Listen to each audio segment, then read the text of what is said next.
Okay. So let's further this conversation.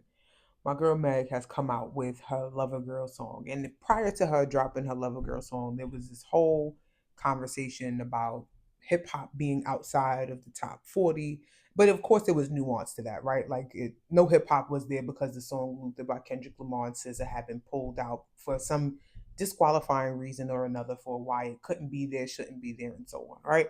So we have Cardi, who also dropped her album. We have a few folks that dropped some bodies of work, but of course, Taylor Swift just recently dropped, and she kind of fill up those top 20 songs and spots and so on and so forth. But this is a whole conversation about hip hop and if the culture is dying. And what I saw was that there was a lot of discussion around, Kendrick and Drake's beef is the kill or the buzzkill of hip hop. Um, I saw a lot of people creating dialogue around the Lover Girl song. Specifically, someone said that I thought was a cool comment to iterate. They made the comment something like, "She brought WAP to R&B music," and they were saying it as a point or area of frustration. And my personal take on that is, I think that that's appropriate, right? Because she's a person that is on WAP, right? So you we are seeing this ongoing thing of folks are creating expectations of what an artist should do.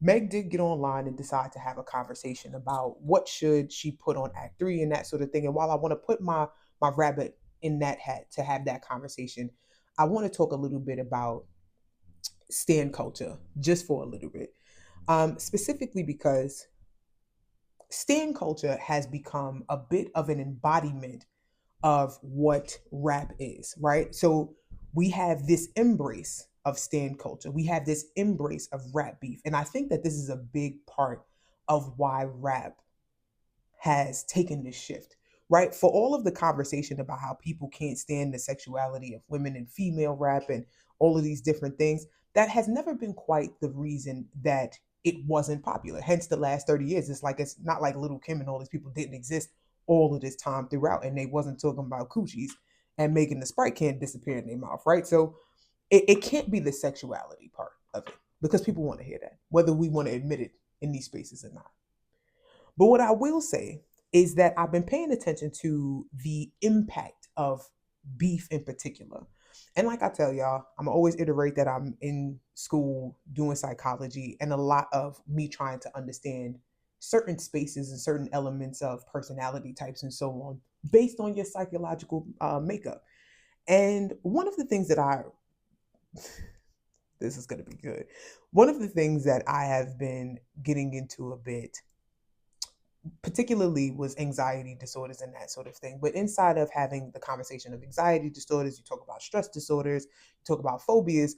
And of course, when you see people act out of sorts and their behavior is particularly odd, something that they always tell you to check for is psychosis or schizo or schizoid types of personalities, or personality defects, right? So the psychosis component is the thing that is of interest to me because when we talk about psychosis, and I'm literally going to pull it up so that you guys can see it, one of the things about a schizoid personality, they are typically going to develop fanaticism, they tend to be eccentric, and they tend to be racist.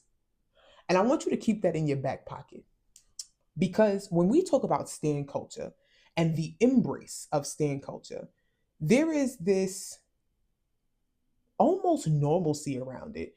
And what's crazy is that stan culture, shout out Eminem, right?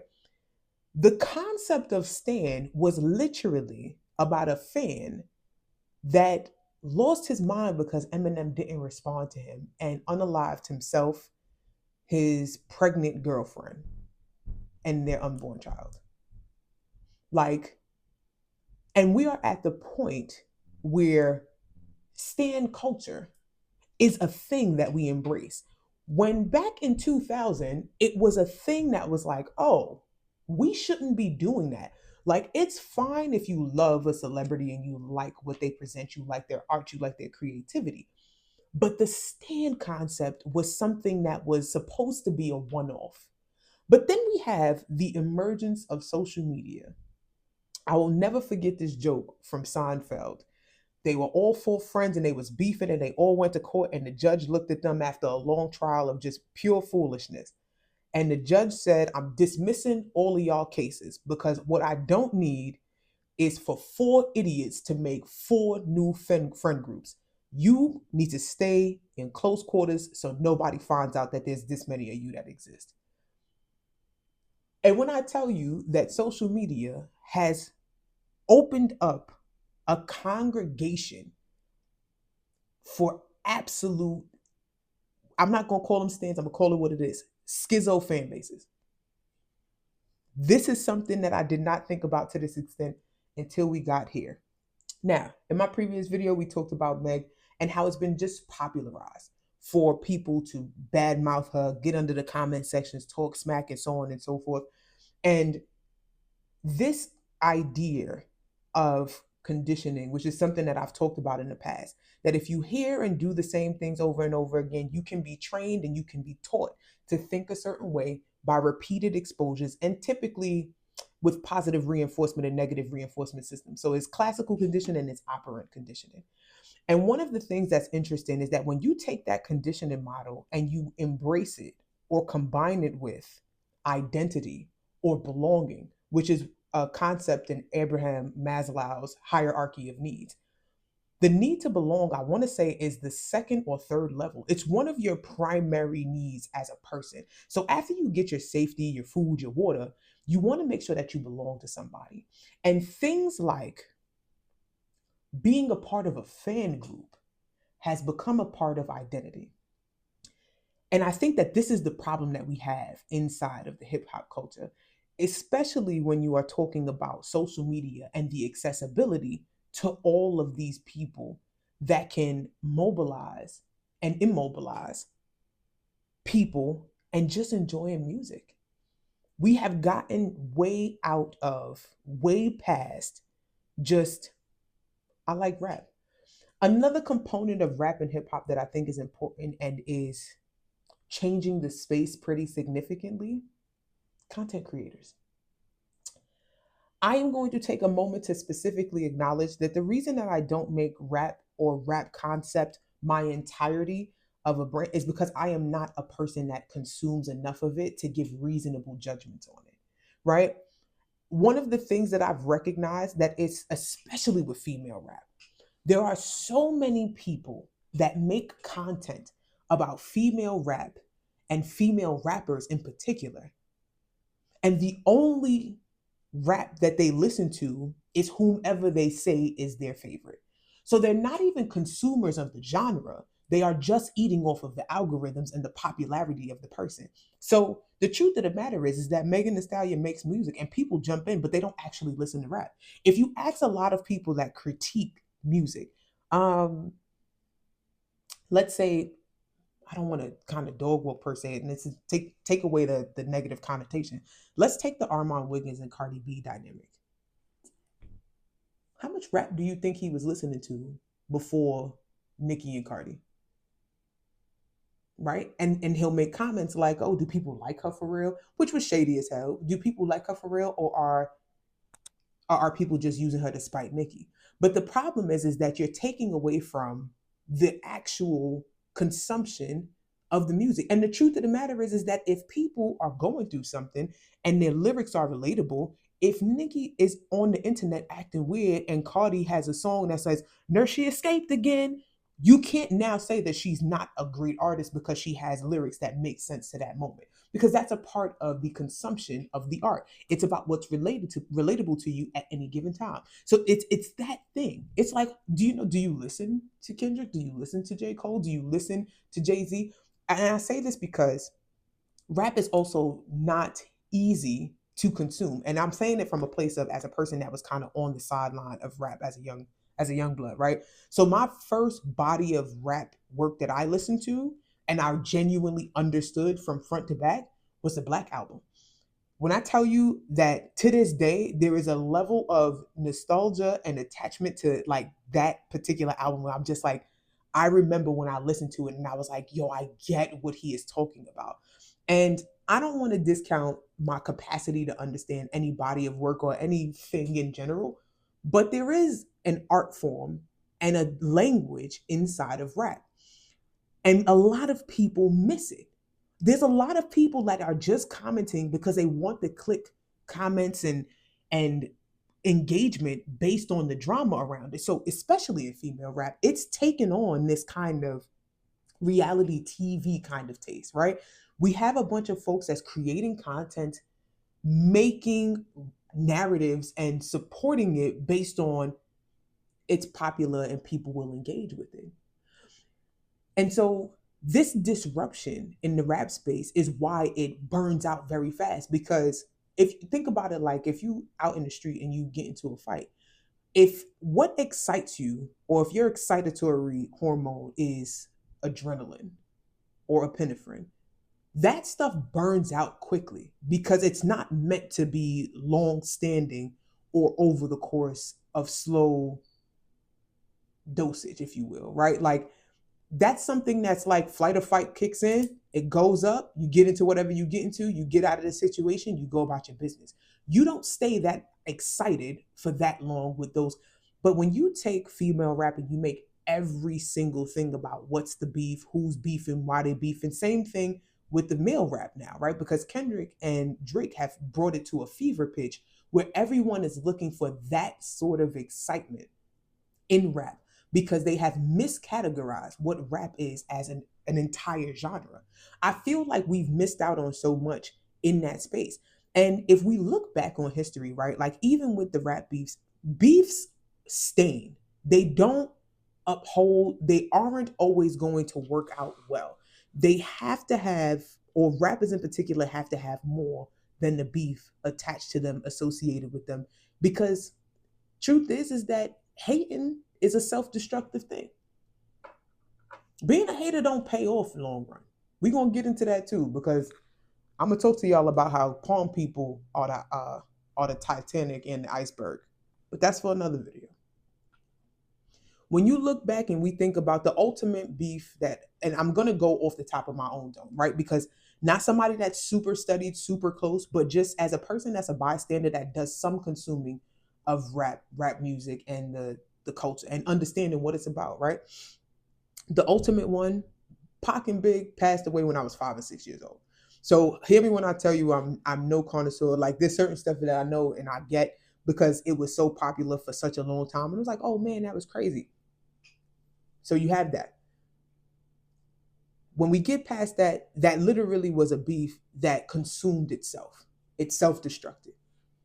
When we go a bit further, we'll talk about, as a matter of fact, the next one I could think of right now is 50 and Ja Rule.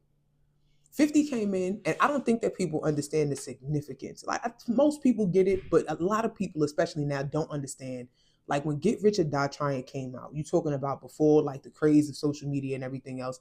Bro, the album was so crazy that Son was able to do an autobiography just like based off of that. Like Fifth came in hot, bro. He came in hot. All that time had gone by, and him and Ja Rule had this whole thing. And ultimately, like Ja Rule kind of, I don't want to say he fell off because I feel like that's not a fair statement because he also had a lot of stuff going on. It wasn't just his beef with 50 Cent, but the beef with 50 Cent did not help. The beef with 50 Cent and Ja Rule, or particularly with Murder Inc. and G Unit, was so significant that people like Ashanti, all of them, like they all caught strays and kind of fell off the wagon. And because again, hate is self-destructive. It literally turns you into your own food. And what happened over time, and I would never sit here and pretend that Fifth is just not somebody to recognize, not somebody to know, but who he was as an artist compared to who he is now, people know him for what? Being an internet troll. Like, of course, he got the power universe and everything else. I would never take away from that. But one of the things he's most noted for is being problematic as far as relationships are concerned. He's known for this beef thing. It's self-consuming. Hate is self-destructive. And as a matter of fact, he got an album called Before I Self-Destruct, right? Case in point. When you take it a step further and you watch all of the dynamics, the relationships that include this constant bickering, this constant beefing, and we watching this happen, see with Cardi. Cardi said herself, she was like, yo, after this, I'm not doing this no more. I'm not dealing with the drama stuff. I'm letting it go. And hopefully I don't have to do stuff like this. And I would have to agree. Because over time, the same way that it has become a blemish or a stain on Bia and JT, who drop music, drop albums, and all you see in their comment sections and stuff is people dog walking them, saying stuff like, oh, this is trash, this is this, this is that. Nobody is interested in giving the art a chance anymore. Focusing on the art becomes it becomes pivotal and primitive. Like, you have to stay in the space of doing your art because beef causes self-destruction. Nikki been running around here talking about all these bitches as my sons until literally we are contemplating on if Shorty is really schizo-effective. And honestly, I believe she is. Truly. I don't think she's okay. But another video. People have taken the art of rap and hip hop. And shout out Cole. He was like, yo, they follow you because they see you dancing around with your face tatted up and they think that that's what being black feels like. And in all actuality, there's so much more. And if we even take it a step further, to let you know that for me, it is that beef is just exhausting and people don't want to hear it. The one song that was in the top 40 was Luther, which is a love song. Because people don't get tired of hearing about love, like it or not. People want to say, oh, I don't want to hear about your Gucci popping and all that other stuff. Nah, give me all the work. I want to hear everything. But if you don't want to hear that, that's cool, whatever. But people don't get tired of hearing about love. And this is how come. Even though R&B, pop songs, and everything else repeatedly are discussions about love, like it's not like motherfuckers is making songs about chairs and blue skies. That's not what's going on. It's love songs. It's the same stuff. But of course, rap will hit the same kinds of scrutiny because there is something imperative about diminishing the value of a certain group of people under certain pretenses and certain prejudices and stereotypes. And that's okay. I get it. More and more, I'm understanding that there's certain groups of people that you don't need to go back and forth with, you don't need to argue with, you don't need to try to convince. But there is more to rap than beef. And because rap is not looking like the beef and the misunderstanding, because of all of that, people have turned away from it because they've miscategorized and misidentified what rap actually stands for. So with that said, I'm going to make this quick. And I'm going to talk about what my hope is for Megan Thee Stallion's Act 3 album. What I will say, I really like the Lover Girl song. I will not sit here and pretend like, my man, my man, my man, my baby, spoiling me, driving me crazy. It's my joy. I'm not gonna lie. I'm gonna go to the gym and I'm gonna be on the stair climber. Pop that for your man, pop that for your man, pop that for your man. Right? So it ain't for everybody. I understand, but I'm not here to convince you. But what I would love to hear, and there was some critique that people had, I think that with the Lover Girl song in particular, I feel like she should do a part 2 or do a remix because I'm like, this song got legs on it and she just got to strengthen them legs and keep it moving. I would love to see maybe like, I was thinking about this for a while, like a Coco Jones, even like a Jasmine Sullivan, a Victoria Monet, somebody that got like a really sultry sound that comes in and put some like ghetto ratchet sultry singing on the second half of the song and kind of get into it with Megan that space.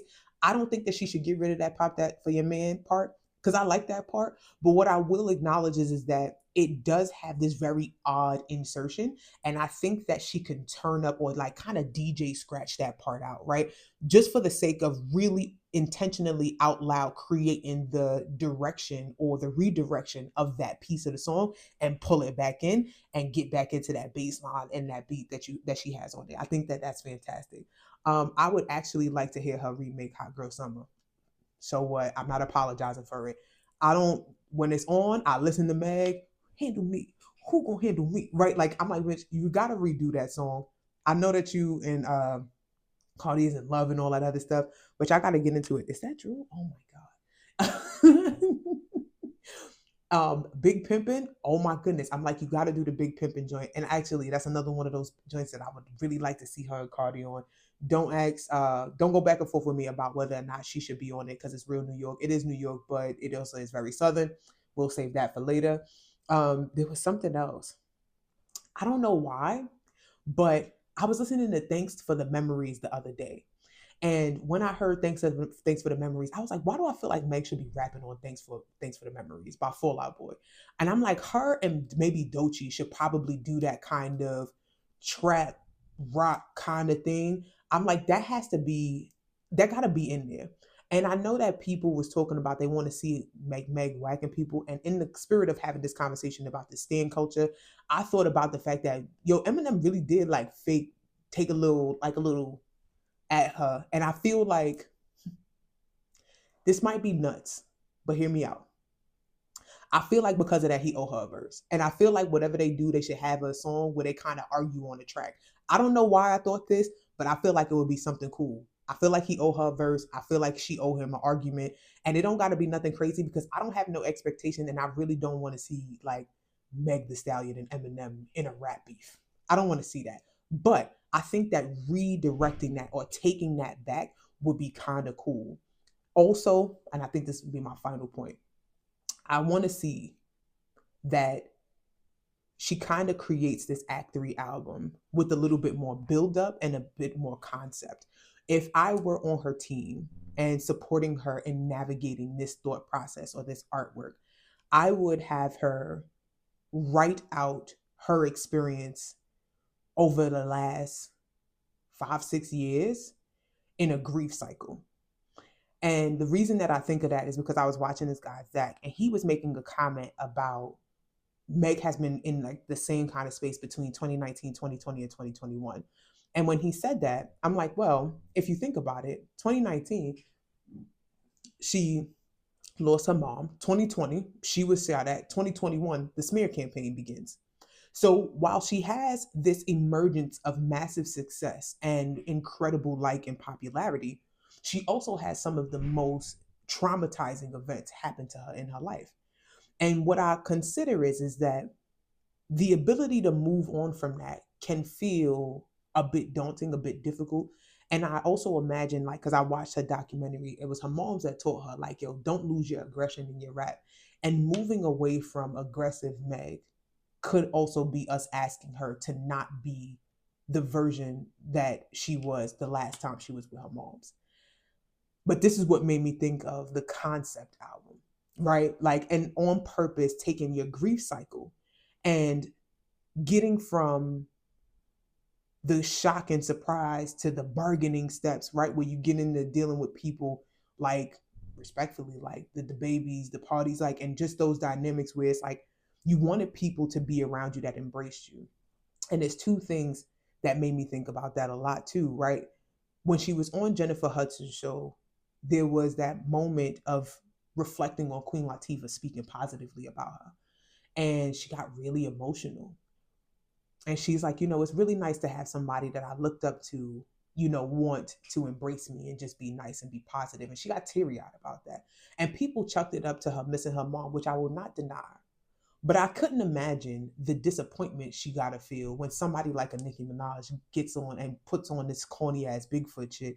And it's a big component of the smear campaign. That doesn't feel good, right? She talked about, and here's another layer of like the Lover Girl song. One of the parts that she said was, I've been in all of these places and I've gotten through so many things. And she's like, I believe that me getting through all of these things is the reason that I'm a recipient of the love that I'm receiving now because I can receive it. And I'm like, sis, how dare you not put that in the song? Right? It's there's so much about what she's been through. And I think that the part that we want from Meg is that we kind of want to be in your business a little bit. I don't want the intricate details because I don't need anybody weaponizing or vilifying who you are, who you've been, and what you've been through. But I think that you do yourself a disservice by not giving the context of how fucking tough you actually are. I think that Meg is really missing the opportunity to not only pop her shit, but put her foot down people's throat and put her foot up people's ass because people have taken for granted that this young woman has bust her behind. Now, people that are appreciative of the art have not missed that. It's not lost upon us. People that actually are a fan of her know this. But in respects to the GP, in respects to the people that are actively in that smear campaign, you are up against that all the time. And I think that her taking that, you don't need sympathy. You need to let people know that if you keep with me, I promise you I'm gonna be here to put my belt to your ass. That's it. I think that Meg has that above and beyond anything else, right? I think that she has that. I think that this is something that she should be seizing the opportunity of. And so, inside of that concept, I would love to just see her take that chance in that space of telling your story for real, talking about not only the shock, but the bargaining, but the recurrence of grief, but the anger, right? And the moment of acceptance. And that you're at your kind of, I'm working on this happily ever after thing, even though there's a lot of spaces that I wish it looked a little bit different. I think that that's such a wonderful space to just lean into a bit. This is why I think of like Doechii and the Thanks for the Memories. This is why I think about the argument with Eminem, because I feel like there's so many ways that you could express what it is that you've been through, how you're feeling, and so on and so forth. I think that your greatest strength and your greatest weakness is that you're a pop and freestyler. Because if you freestyle really well, you say a lot in a little bit of words. And songs don't necessarily need that. You want a couple punchlines here and there, but songs don't need heavy lifting bars. You need a concept. Okay. You need a heavy lifting concept that you are elaborating on, that you are expressing thoroughly, and you are talking through it in full. And take your time. But if it were me, that's what it would look like. It would start off with, Meg, you got to write down all of the grief process, kind of like what you went through with your therapist, right? Like you got to go through the grief steps. I think it's 5 steps of grief, and each step you got to come up with a concept. And inside of each of those concepts, it's got to be a song. And I'm not mad at you if your anger step, the step where you're angry for a while, I ain't mad at you if that one got a little bit more songs than every other spot. Because I would be tight if I was you too. But yeah, that's all I want. I want people to be respectful of people's art form, engage in spaces that's meant for you that you like, and go where go away from where you don't want to be. I also think that's weird. Like why people still talking about stuff that they claim that they don't like. You see motherfucking academics, he like, oh, she must be paying the judges. I told you he was stupid. We'll talk about that later. But tell me what y'all think. What do you want to see for Megan for the next set of music? I think the Lover Girl era is fantastic, but I think that the opportunity to tell a story would be even better. So that's my thoughts. I'd love to hear yours. Go ahead, leave a comment, do all of the things. I'll talk to y'all soon. Thank you.